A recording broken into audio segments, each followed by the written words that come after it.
अस्सलाम वालेकुम दोस्तों, मैं हूं हकीम हाफिज़ रहमान और आप देख रहे हैं हमारा यूट्यूब चैनल हकीम हाफिज़ रहमान।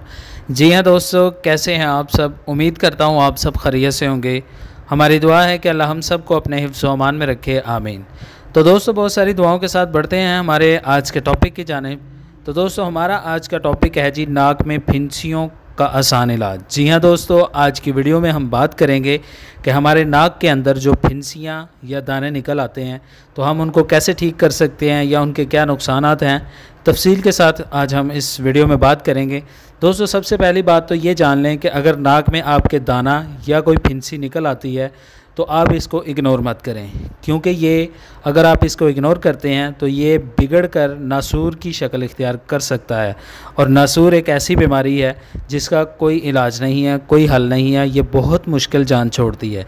तो दोस्तों, बेहतर तो ये है कि अगर आपको ऐसा कोई मसला बने तो आप इसको फ़ौरी तौर पर कवर करने की कोशिश करें, इसको ठीक करने की कोशिश करें, तो ये आपके लिए नुकसान का बायस बन सकता है। इसलिए आपको नाक के अंदर दाना या कोई फिंसी या कोई रेशे वाला दाना बन जाए तो आप इसके इलाज की तरफ लाजमी तौर पर मुतवज्जा हों।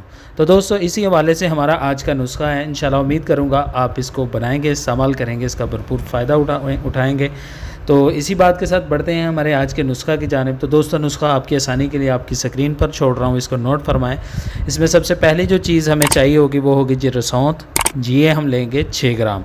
और दूसरी चीज़ जो हम इसमें इस्तेमाल करेंगे वो होगा जी अर्के गुलाब, और ये हम लेंगे 50 मिलीलीटर। और तीसरी चीज़ हम जो इसमें इस्तेमाल करेंगे वो है रोगन गुल, और ये हम लेंगे 12 मिलीलीटर। दोस्तों, ये तमाम चीज़ें आपको पंसार स्टोर से बासानी मिल जाएंगी, आप इनको ले आएँ। आपका जो नुस्खा है ये इंशाल्लाह मुकम्मल हो जाएगा। तो इसी बात के साथ बढ़ते हैं नुस्खा बनाने की तरकीब की जानिब। तो दोस्तों, सबसे पहले रसौंत को हवन दस्ता में डालकर अच्छे से पीस कर इसको पाउडर बना लें, और फिर इसमें अर्के गुलाब मिलाकर इसको अच्छे से खर्ल करें ताकि ये दोनों चीज़ें मिक्स हो जाएँ। जब ये दोनों चीज़ें अच्छे से मिक्स हो जाएं तो लास्ट पे इन दोनों चीज़ों में रोगन गुल जो 12 मिलीलीटर आपने लिया होगा वो आप इसमें मिक्स कर दें। आपकी जो मेडिसिन है ये मुकम्मल तौर पर तैयार हो जाएगी। तो दोस्तों, इसी बात के साथ बढ़ते हैं इसके इस्तेमाल की जानिब। हम इसको इस्तेमाल कैसे करेंगे, कितने टाइम करेंगे। तो दोस्तों, नाक में ये दवाई लगाने से पहले नाक से बहने वाला मवाद ज़रूर साफ़ करें। फ़र्ज़ करें अगर आपके नाक में कोई दाना या फिंसी है, उसमें रेशा है, तो आप सबसे पहले उस मवाद को साफ़ कर लें।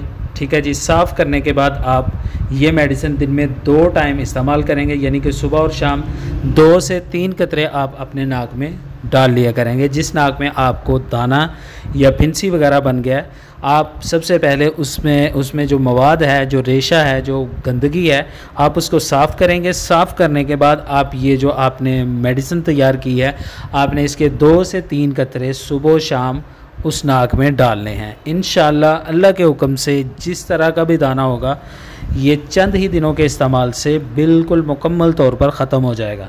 तो दोस्तों, ये बात नोट कर लें कि अगर आपके नाक में दाना या फिंसी बन जाता है तो आप इसकी ज़रूर टेंशन लें, क्योंकि अगर ये बिगड़ जाए तो ये नासूर की शक्ल इख्तियार करता है, और नासूर एक ऐसी बीमारी है जो इलाज करने के बावजूद बढ़ती जाती है। तो दोस्तों, एहतियात लाजमी करें और हमारे बताए हुए नुस्खे से भरपूर फ़ायदा उठाएँ। तो दोस्तों, आपसे इजाज़त लेने से पहले आप सबसे गुजारिश है कि अगर अभी तक आपने हमारा यूट्यूब चैनल सब्सक्राइब नहीं किया तो प्लीज़ जल्दी से सब्सक्राइब करें, साथ लगे बेल आइकन के निशान को भी प्रेस कर दें।